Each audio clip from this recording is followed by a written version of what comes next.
Iran के खिलाफ सैन्य कार्रवाई रोकने का प्रस्ताव अमेरिकी सीनेट में एक वोट से गिर गया। गुरुवार को दरअसल वोटिंग हुई थी और इसके पक्ष में 49 और विरोध में 50 वोट पड़े हैं। ट्रंप की पार्टी के एक सांसद डेव मैककॉर्मिक वोटिंग में शामिल नहीं हुए। अगर यह प्रस्ताव पास हो जाता तो अमेरिकी राष्ट्रपति डोनाल्ड ट्रंप को ईरान पर हमलों से पहले संसद की मंजूरी लेना जरूरी हो जाता, यानी राष्ट्रपति खुद ये फैसला नहीं ले सकते थे। ईरान जंग को लेकर विपक्षी सांसद मांग कर रहे हैं कि ऐसे किसी भी सैन्य अभियान पर अंतिम फैसला संसद ही दे, लेकिन अब जिस प्रकार से ताज़ा घटनाक्रम शामिल आया है, इसे अब सीनेट में लाने के लिए दोबारा कोशिश करनी होगी। तो इसका असर अब कितना होगा अमेरिका ईरान की जंग पर, आइए ये समझने की कोशिश करते हैं। नमस्कार, मैं हूं आकांक्षा और आप देख रहे हैं न्यूज़ 18 का डिजिटल प्लेटफॉर्म। सैन्य कार्रवाई रोकने का विधेयक फिलहाल अमेरिकी सीनेट की विदेशी मामलों से जुड़ी कमेटी के पास है। पिछले 24 घंटे के 5 बड़े अपडेट्स जो हैं वो भी हम आपको बता देते हैं। देखिए, जंग में पहली बार मिस्र पर भी अब हमला कर दिया गया है। मिस्र के बंदरगाह पर ड्रोन हमले में 2 जहाजों में आग लगने की खबर है। ईरान को इस हमले का जिम्मेदार माना जा रहा है, हालांकि ईरान की तरफ से भी कुछ कहा नहीं गया है। वहीं अमेरिका का 10 ईरानी शहरों पर फिर अटैक हुआ है। अमेरिकी सेना ने ईरान पर कई बड़े हवाई हमले किए। बंदर अब्बास, किश और केशम द्वीप में धमाकों की खबर है। वहीं ईरान ने भी जवाबी हमला किया है। रिवोल्यूशनरी फोर्सेस का कहना है कि अमेरिकी हमले के बाद उन्होंने कुवैत और जॉर्डन में अमेरिकी ठिकानों को निशाना बनाया है।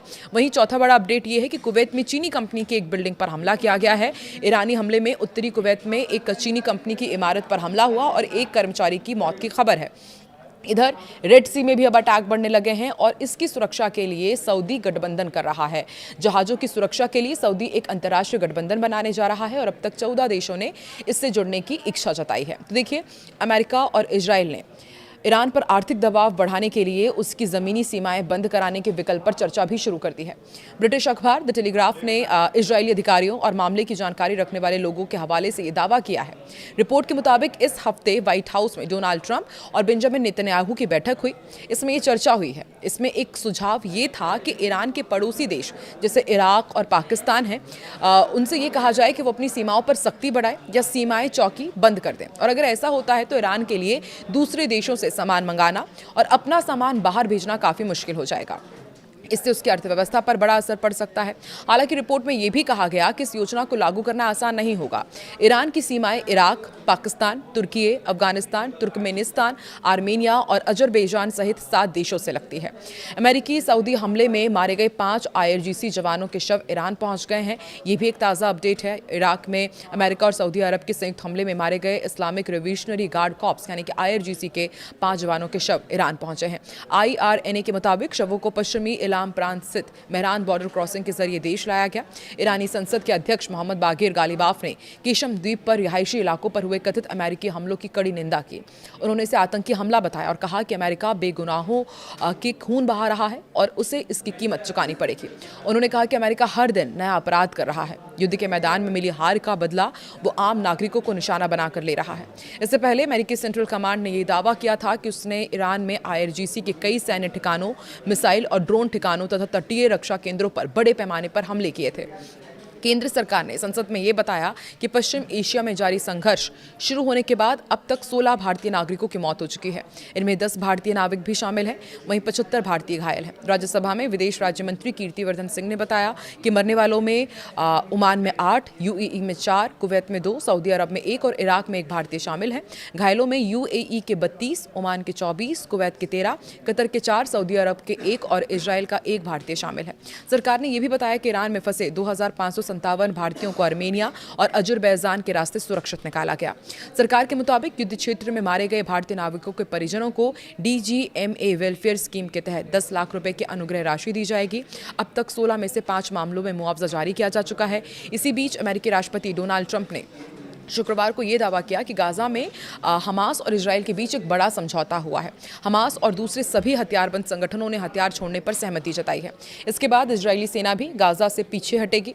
ट्रंप के मुताबिक समझौता कई चरणों में लागू होगा। जैसे जैसे हमास अपने हथियार छोड़ेगा वैसे वैसे इजरायली सेना गाजा से हटती जाएगी। इसके बाद एक इंटरनेशनल स्टेबलाइजेशन फोर्स और नई फिलिस्तीनी पुलिस गाजा की सुरक्षा संभालेंगे। द टाइम्स ऑफ इजराइल के मुताबिक हमास के हथियार छोड़ने की मंजूरी के बाद अब ये पूरे 14 डेज की प्रक्रिया होगी जो अब चालू हो जाएगी। इसके तहत समझौते के हर चरण को लागू करने के लिए एक बाकायदा टाइमलाइन तय की जाएगी। ट्रंप ने कहा कि ये deal Trump 20 point Gaza plan का सबसे अहम हिस्सा है और गाजा में स्थायी शांति और सुरक्षा की दिशा में बड़ा कदम है। एक सीनियर अमेरिकी अधिकारी ने दावा किया है कि ईरान चाहता था कि हमास ये समझौता ना करे। हालांकि अब ईरान पहले की तरह हमास की मदद करने की स्थिति में नहीं है, इसलिए हमास ने अपने और गाजा के लोगों के हित को देखते हुए ये बड़ा फैसला लिया है। दी टाइम्स ऑफ इजराइल के मुताबिक अमेरिकी अधिकारी ने कहा कि ईरान की IRGC के अधिकारियों ने पूर्व सुप्रीम लीडर अली खामेनेई के अंतिम संस्कार में पहुंचे हमास डेलीगेशन से जल्दबाजी में प्रस्ताव स्वीकार नहीं करने को कहा था। हालांकि आखिरकार हमास ने ये प्रस्ताव मान लिया है समझौता लागू करने में, लेकिन अभी बहुत चुनौतियों का सामना भी करना पड़ सकता है। कुछ 5 चुनौतियां हैं जो हम आपके सामने रखें। देखिए, हमास को हथियार छोड़ना सबसे बड़ी चुनौती है। हमास और दूसरे सभी हथियारबंद गुटों को चरणबद्ध तरीके से हथियार सौंपने होंगे। अगर कोई गुट नहीं माना तो पूरा समझौता प्रभावित हो सकता है, क्योंकि कई गुट यहाँ पर हम देखते हैं कि किस तरीके से पूरा मोर्चा संभाले हुए हैं। इधर इजरायली सेना की वापसी चरणों में होगी। हमास के हथियार छोड़ने की पुष्टि के बाद ही इजरायली सेना धीरे धीरे गाजा से पीछे हटेगी। दोनों पक्षों को साथ साथ कदम उठाने होंगे और जरा सोचिए, यदि एक भी पक्ष यहाँ वहाँ कदम रखता है तो समझौता रद्द हो सकता है। और जो नई सुरक्षा व्यवस्था बनाई जाएगी ये भी आसान नहीं है, ये भी बड़ी चुनौती है। इजरायली सेना के हटने के बाद गाजा की सुरक्षा अंतर्राष्ट्रीय सुरक्षा बल और नई फिलिस्तीनी पुलिस संभालेगी। इसके लिए बड़ी तैयारी और तालमेल की जरूरत होगी। नई फिलिस्तीनी सरकार को समर्थन चाहिए, ये भी एक बड़ी चुनौती है। गाजा का प्रशासन नई तकनीकी फिलिस्तीनी सरकार संभालेगी, लेकिन उसे स्थानीय लोगों, फिलिस्तीनी गुटों और अंतर्राष्ट्रीय समुदाय का भरोसा भी जीतना होगा। तो ये जो नया प्रस्ताव है इसे जमीन पर लागू होने में अभी समय भी लगेगा। हथियारों की जांच करनी होगी, सेना की वापसी होगी, नई सरकार का गठन भी चुनौतीपूर्ण होगा। इसके साथ सुरक्षा व्यवस्था जो लागू करनी है ये बहुत लंबा प्रोसेस होने वाला है और इस प्रोसेस में कई महीने भी लग सकते हैं। अब आपको बताते हैं बोर्ड ऑफ पीस आखिर क्या है। देखिए, ट्रंप ने पहली बार सितंबर 2025 में गाजा युद्ध खत्म करने की योजना पेश की थी और इस बोर्ड का प्रस्ताव रखा था। रॉयटर्स के मुताबिक अमेरिका ने करीब 60 देशों को इस बोर्ड में शामिल होने का न्योता भेजा था। इस बोर्ड की भूमिका सिर्फ गाजा तक सीमित नहीं है, बल्कि वैश्विक स्तर पर जो अलग अलग संघर्ष चल रहे हैं उनको सुलझाने का भी काम करेगा। बोर्ड ऑफ पीस चार्टर के मुताबिक जो देश 3 साल से ज्यादा समय तक इस बोर्ड का सदस्य बनना चाहते हैं उन्हें $1 अरब का योगदान भी देना होगा। तो आपको क्या लगता है कौन कौन से देश इस बोर्ड में शामिल होंगे? और जो अमेरिका ने यहाँ पर दावा किया है कि इजराइल और गाजा के बीच सब कुछ ऑल इज वेल होने वाला है, क्या वाकई हमास और गाजा के बीच ऑल इज वेल होगा? और जिस तरीके से ईरान एक बार फिर से युद्ध की शुरुआत कर चुका है, अमेरिका भी ताबड़तोड़ हमले कर रहा है, क्या इसी तरह से अलग अलग मोर्चों पर युद्ध होता रहेगा और इसका खामियाजा फिर से दुनिया को भुगतना पड़ेगा? कमेंट सेक्शन पर जरूर बताएं।